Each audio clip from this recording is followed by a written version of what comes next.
Unit 2, Lesson 11, side-side angle. Sometimes. Congruence.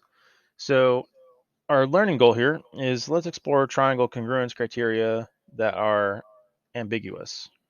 So we know that triangle congruency, right, we have seen so far triangle congruence of side, side, side. We've seen side, angle, angle, right? Now we're actually going to be looking at what else we can come across. So what do you notice? What do you wonder? So congruence fail. They tell us that GBD is a congruent angle. So they tell us this angle here, right, is congruent to this angle here. They tell us that BD is congruent to HI. So this side here is congruent to this side here.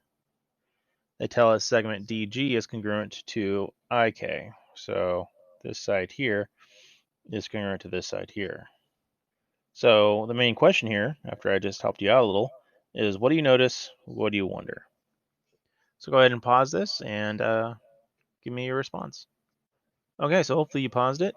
And at first, you're like, is this side angle side? No, it's not, right? Because remember, it's about the adjacent aspect. So it's angle, right, side, side, or how the curriculum likes to say it, side, side, angle. I wonder why. But either way, hopefully you notice something about these two triangles. What'd you notice? Let me help refine my question. Do you think HK is congruent to BG?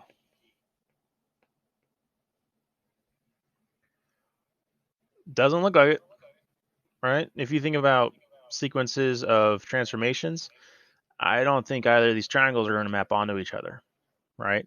So angle side side or side side angle doesn't work for these two triangles.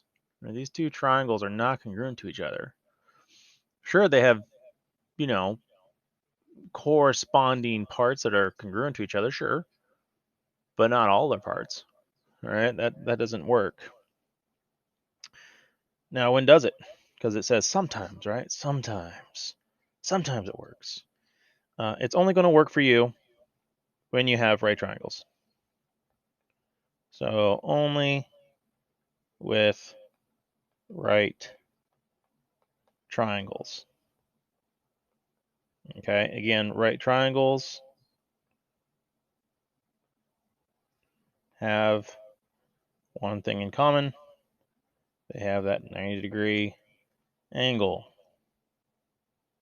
Okay, so only with right triangles will side-side angle work.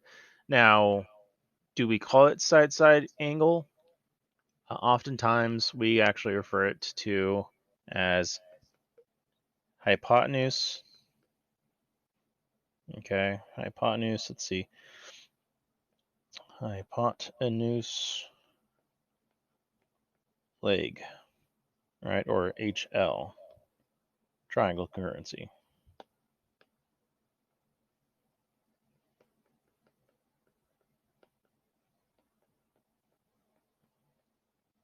Okay, and sometimes you'll see it referred to as HL, hypotenuse leg. All right, so let's see what they said here because I kind of just flew over the synthesis here. Sometimes there's not enough information to determine if triangles are made with those measurements are congruent. These triangles have two pairs of congruent sides and a pair of congruent angles, but they're not congruent angles. So I think they're referring to,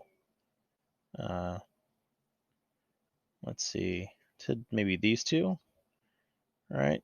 But they start saying, well, if the longer of the two given sides of the opposite are given angles, though, that they do not guarantee that does guarantee triangles. So in right triangles, okay, so they're saying what I already said. The longest side is always the hypotenuse, right? So this hypotenuse to that hypotenuse is congruent. And then they say if, right? So this is the main idea of hypotenuse leg triangle congruency. If we know the hypotenuse and one of the legs of the right triangle, so this leg here to that leg there, okay, of a right triangle, okay, which means it needs to have the 90 degree. Okay, if it has a 90 degree, if it's right, okay, then they are congruent. So that is the hypotenuse leg triangle congruence. And let me get this a little bit more obnoxious highlighter here. There we go. Avid will be proud of me. There we go. So again, that is the main idea. It has to be right triangles. Okay, so our learning target is to know that side-to-side angle does not guarantee triangles are congruent, right? And then I could always add here, unless right triangles, right, with hypotenuse leg. Okay, all right, that's it. Have a beautiful day.